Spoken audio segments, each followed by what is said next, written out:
Bisa nggak melihat perbedaan kalau orang sudah pergi ke kota dari kampung? Bisa nggak? Cara berpakaian, kalau orang sudah pindah dari kampung ke kota, beda. Betul? Cara berdandan, beda. Cara makan, beda. Dulu di kampung cara makan di Manawai, sakadaekna, rek cingogo, rek sila, rek nangtung, rek lempang, gak masalah. Tapi begitu sudah sampai di kota belajar etika, bukan berarti di kampung tidak ada etika. Ini transisi sebetulnya. Biasanya kalau orang sudah pergi ke kota, gaul sedikit, nah apalagi pernah diajak dimakan di restoran yang mahal, kan mulai pakai garpu, pakai sendok, betul nggak? Lebih mahal sedikit kan pakai pisau. Kan Pak Baliut anu terbiasa mah, betul nggak? Ya, pisau di tangan mana, garpu di tangan mana, betul nggak? Iya. Dibawa makan ke restoran yang agak mahal sedikit. Yang dipesan adalah tenderloin. Kan dikasih 4 sendok, peso, garpu. Kalau nggak biasa kan Pak Baliut, betul nggak? Di mana tangan kiri yang mana nih? Kalau yang sudah biasa kan pisau di tangan kanan, garpu di tangan kiri, betul nggak? Tuh bisa diangkat ku garpu, angkat ku sendok, kan gitu ya. Nah, udah ini cerita tentang pergaulan sedikit. Nah, jadi sebetulnya spiritualitas juga begitu, ya. Ya, jadi ada istilah kampung, ada istilah kota. Awas ya, saya tidak bicara tempat, jangan tersinggung. Wah, ini mendiskreditkan orang kampung, tidak. Karena bisa jadi yang saya ajak bicara ini orang kota semua, cuman tinggalnya di kampung, batinnya maksud saya.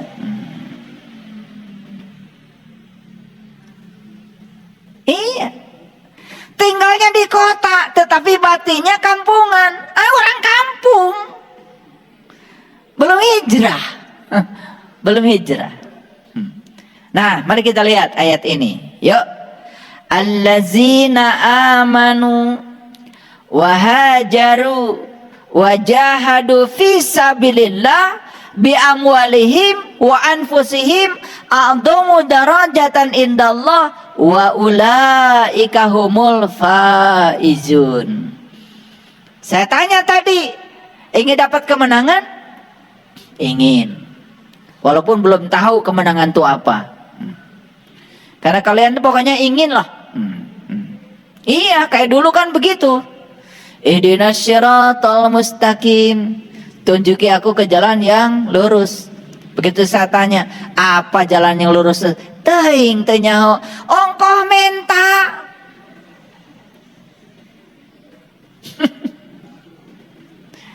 Tapi teu nyaho nu dimenta. Bingung nggak Bapak Ibu?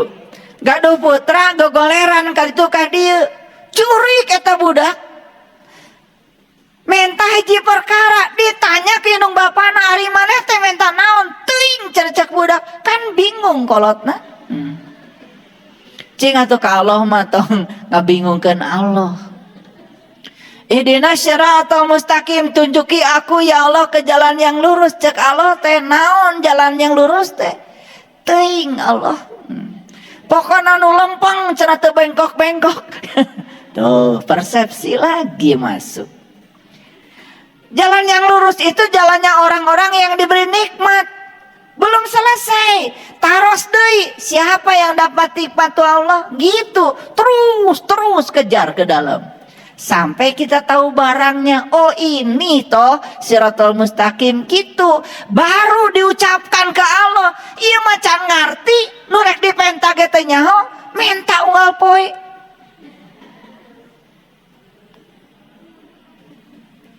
Betul nggak? Gitu nggak kalian? Gitu nggak?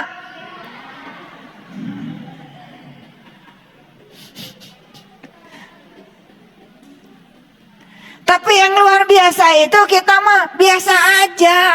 Yang penting kalau sudah ihdinas siratal mustaqim sudah dapat pahala.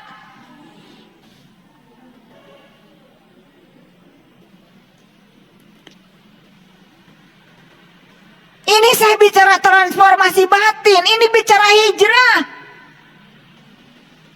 Oke.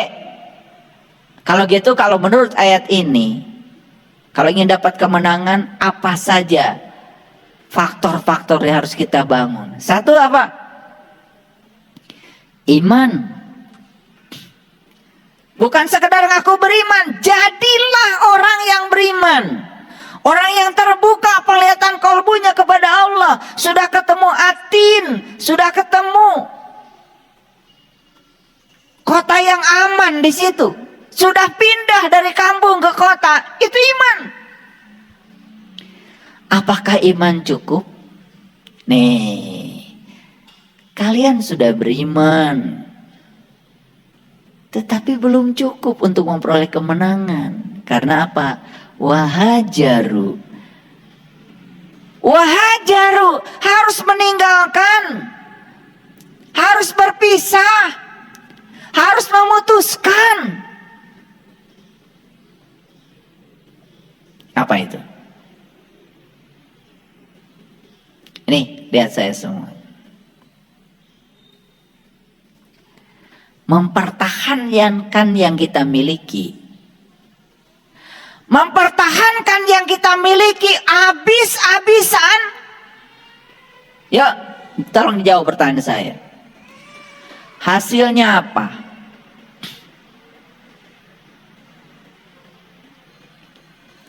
Hasilnya apa? Hasilnya adalah kemelekatan. Hasilnya adalah keserakahan. Dan orang yang mempertahankan yang dimiliki secara membabi buta, saya yakinkan dia tidak bahagia. Orang yang ingin tabungannya 100 juta, tetap 100 juta di tabungan. Sapatu soek temeli, kolor soek temeli, sikat gigi geus ipis temeli, odol temeli. Sok hayang mempertahankan agar uang di tabungan 100 juta. Hari ini punya kebutuhan apapun gak beli, itu untuk diri sendiri, komo gerbatur. Coba saya mau nanya, apakah orang yang semacam ini bahagia? Sangsara. Eta sikat gigi, ya, bahasa Inggris nama geus jebel.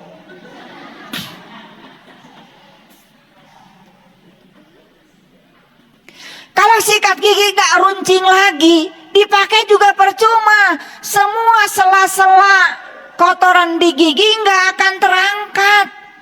Makanya seminggu sekali ganti atau sikat gigi teh. Karena mempertahankan tabungan tetap 100 juta, sieun kurang.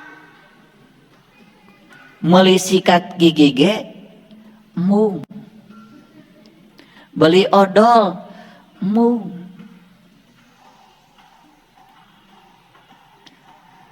Beli deodoran nu murah supaya tidak bau bawang mung. Bayangkan ya, kita lagi anteng-anteng gini, datanglah itu agen bawang.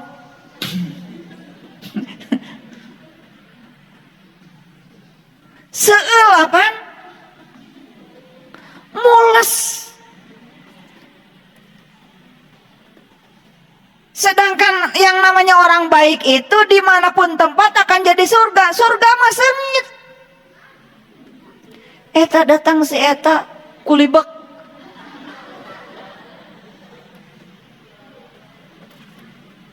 Surga pun jadi neraka kalau dihadirin orang bodoh. Siapa orang bodoh teh? Punya uang 100 juta terus dipertahankan, tidak mau berkurang sedikit pun. Susah.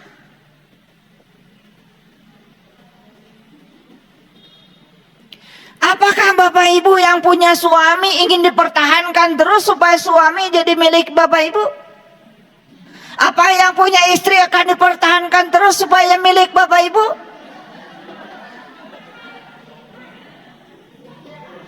Gas maut ke terus dicecepeng toh dikubur. Gitu. Susah. Nih, lihat saya semuanya. Semua upaya mempertahankan yang kita miliki semua menimbulkan kesusahan. Sok hijrah atuh. Gimana caranya? Berbagi, melepaskan, hijrah. Udah saya jelaskan berulang kali, yang akan kalian bawa bukan yang dipertahankan di rekening.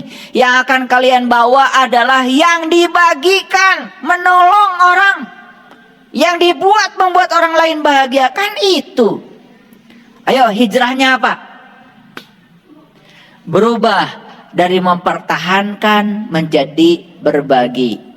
Catat.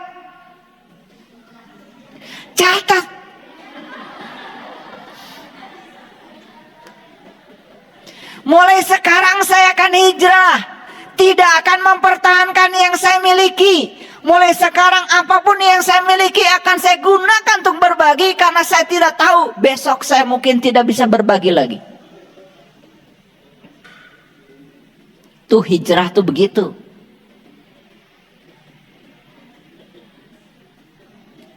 Paham? Paham di dia mah. Iya, salengkah hati dia poho deui.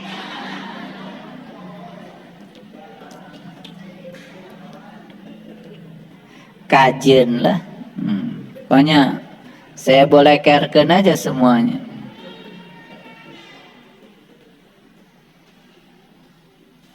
Cintailah saya. Tolong hargai saya. Tolong hormati saya. Tolong dong pedulikan saya. Mau sampai kapan kalian begitu? Mau terus-terus ngatur orang supaya orang lain seperti yang kalian mau? Dan saat orang lain tidak melakukan yang kamu mau, kamu pasti kecewa. Kamu pasti menderita. Karena penderitaan berasal dari harapanmu terhadap orang lain. Rek cicing wae. Rek itu wae. Yuk hijrah. Karena yang tadi itu kita sedang berupaya memaksakan cinta. Sok sekarang dirubah. Mengungkapkan cinta. Kalau ingin dicintai, ungkapkan saja kepedulian kita pada orang lain. Jangan terus memaksa orang lain seperti yang kamu mau. Kamu tidak punya kendali apapun untuk mengendalikan orang. Sekalipun itu orang terdekat dengan dirimu. Tapi kamu punya kuasa untuk mengendalikan dirimu sendiri. Hijrah.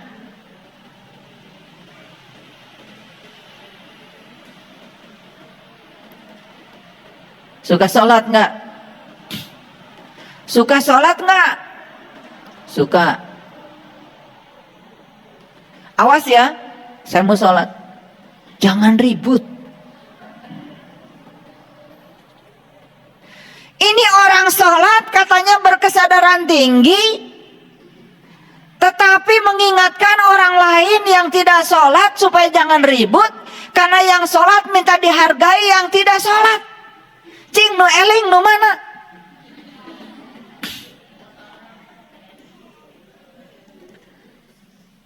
Nanya, saya masukan bisa ngejawab sorangan.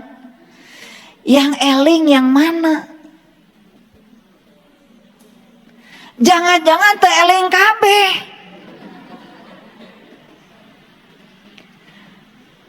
Nu teu salat teu ngahargaan kan nu salat hayang dihargai ku nu teu salat. Coba. Enggak lucu itu. Makanya cari salat khusyuk. Apapun yang orang lakukan di luar dirimu, Mau seribut apapun kamu tidak akan pernah hebat. Saya kenapa ingin belajar sholat khusyuk? Karena punya bukan trauma, pengalaman.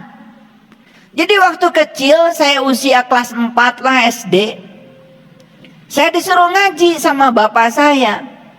Ya udah ngaji. Sebelum ngaji ya sholat.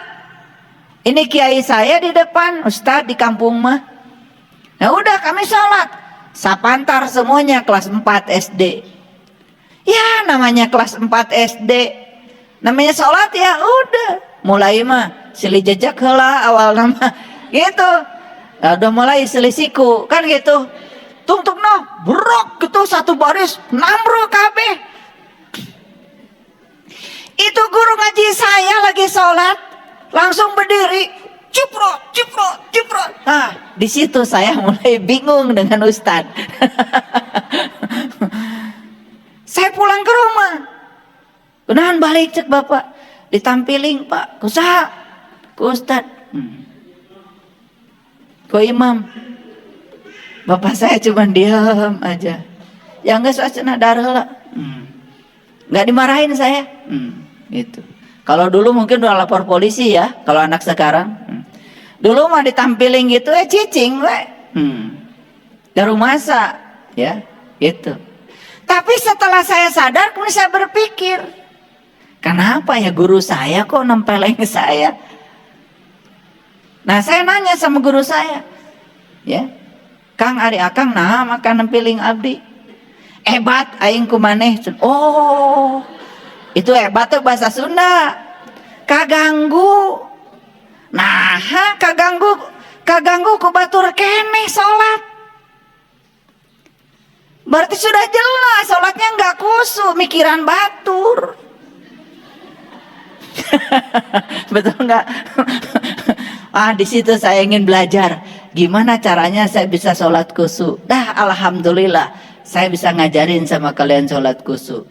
Itu gara-gara itu sebetulnya. Kalau saya nggak ditempeleng, nggak belajar saya juga.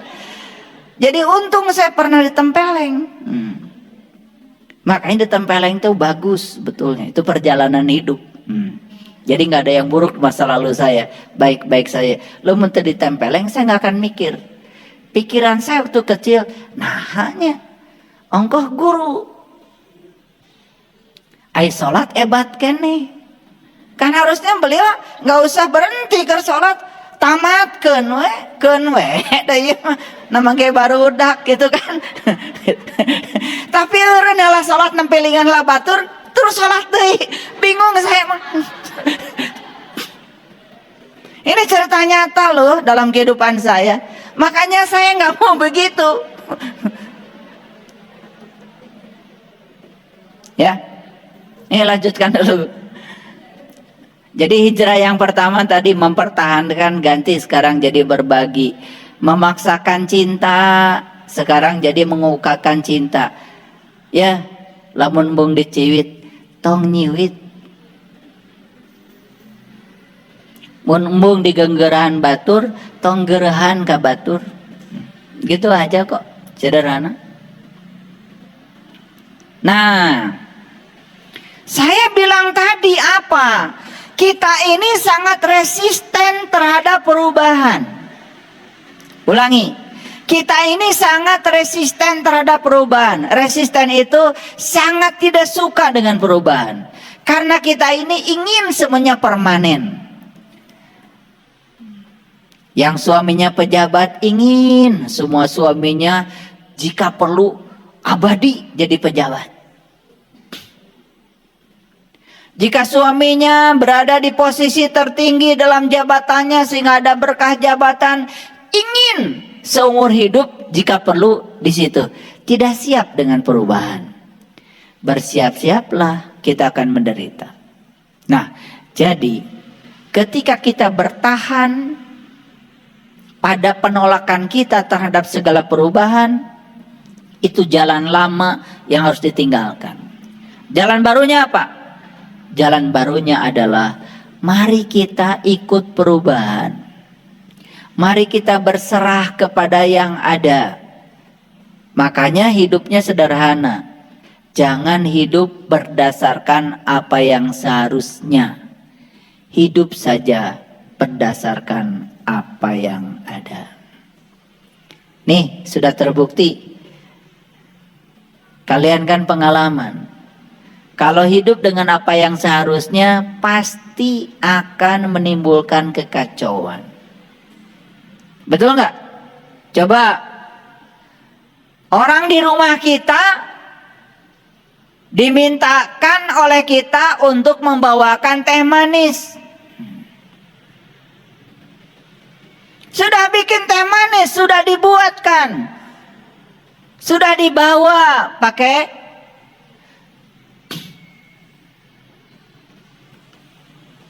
tempat yang sopan. Ternyata kesandung kakinya. Sebelum nyampe ke kita, jatuh.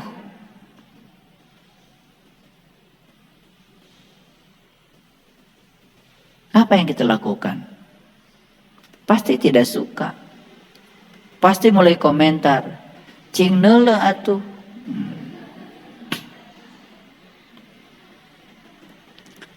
Apa nggak kelihatan sama kamu? Udah jelas jatuh. Dan jatuh itu tadi. Beberapa detik yang lalu itu sudah jadi sejarah. Kenyataannya sekarang kan sudah lewat. Kenapa kita tidak berfokus pada saat ini saja? Udah. Kalau kita terus menolak semua perubahan, selalu ingin semuanya kehendak kita, berarti kita masih ada di jalan lama. Yuk kita transformasi. Apapun yang terjadi, terima apa adanya. Gak usah komentar. Dah terus terjadi. Da komentar juga tidak akan mengubah keadaan. Sugan etanya anu ti jalikeun teh jadi sehat langsung enggak. Dengan komentar itu tidak akan apa-apa. Saya kemarin pulang dari Jelekong, turun tuh. Di depan mobil saya ada sahabat kita.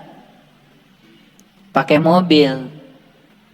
Nah di belakang ada anak-anak muda pakai sepeda motor, jebret sepeda motornya nabrak mobil. Ya mobil sahabat kita. Nah kebetulan saya di belakangnya, ya saya berhenti. Ada ribut-ribut di situ, saya turun dari mobil. Udah saya bilang, udah jalan. Anak kecil saya tanya, gimana sakit nggak? Aduh pak, ya nyeri. Ya, sok. Wih weh, besok jangan gitu lagi. Takut anaknya. Kenapa? Karena sahabat kita belum bisa nerima. Derek dicarekan kayak budak, mobil mau jadi halus. Supaya jadi halus maka bengkel. Makanya sederhana begitu saya turun, sok kamu pergi, saya bilang. Anak kecil, dah kamu jalan lagi. Anak kecil sampai cium tangan saya. Nuhun pak, dah sieun meureun. Nah kita ini terbiasa, begitu ada yang begitu tuh langsung melakukan tindakan yang justru memperparah masalah. Makanya kalau ada masalah coba berfokus pada solusi, jangan berfokus pada masalah. Iya kejadian tengah jadi, jangan ditambah deui masalahnya. Apa dengan marah menjadi bagus? Tidak. Kan selesai dititah ini mah. Paham? Yang kedua. Yang ketiga. Yang keempat, kita sudah biasa melakukan perbuatan yang rutin sehari-hari. Segala dilakukan. Sholat sudah, ya tahajud sudah, duha sudah, sholat tobat, wiri dan juga segala macam. Coba mulai sekarang tanya. Apakah rutinitas yang saya lakukan itu menimbulkan dampak pada diri saya? Kalau tidak, yuk hijrah. Cari kepuasan. Agar rutinitas dirubah menjadi kepuasan.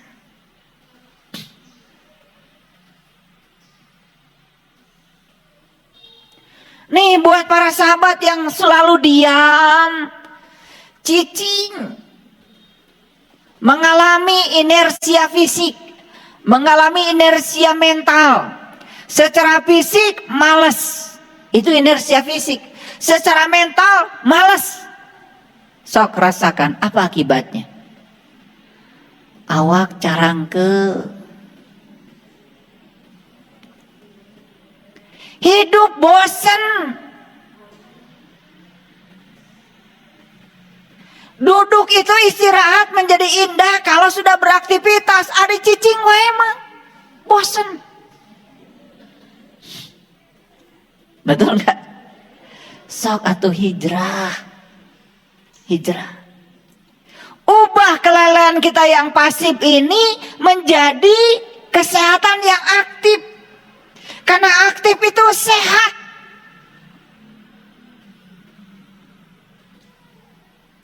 Saya mau aktif dan saya tidak punya pekerjaan. Ya Allah. Masih begitu hidup. Apa betul di rumah tidak ada yang bisa dikerjakan? Saya nanya jujur, apa betul di rumah tidak ada yang bisa dikerjakan? Bohong. Bohong. 8 kaca. Betul nggak? Sikat WC. Nah itu ya tanaman yang kuning-kuning, pepitan. Ada rumput-rumputnya, rabutan. Rawat tanam di rumah kita. Masa nggak ada yang bisa kita kerjakan? Saya tidak percaya kalau di rumah tidak ada yang bisa kita kerjakan. Saya tidak pernah diam kok di rumah. Ya. Sambil berjemur pun saya tidak pernah diam. Berjemur cicing, nggak ada seninya. Sambil berjemur itulah apa aja tanaman apa ya dikasih pupuk apa saja yang tidak indah dibawa cutter kemudian dipotong-potong yang kuning-kuningnya bisa jemurnya dapat kemudian tanaman juga bahagia. Ini masalah kita sebetulnya mau hijrah enggak? Mau diam terus dalam inersia fisik, mau diam terus dalam inersia mental, mau diam terus dalam kekacauan fisik, kekacauan mental, tidak mau kita hijrah.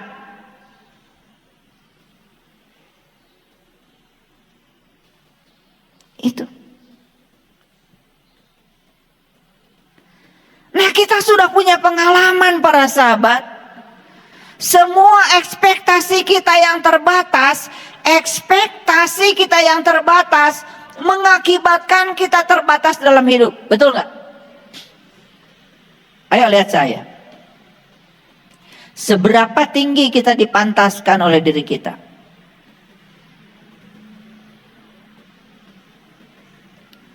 Diajak umroh sama saya, artos di mana?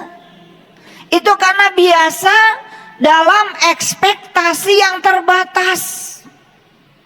Betul? Diajak bisnis, modal di mana? Terbiasa dalam ekspektasi yang terbatas, hasilnya ya terbatas. Apa nggak bosan tinggal di terbatas terus?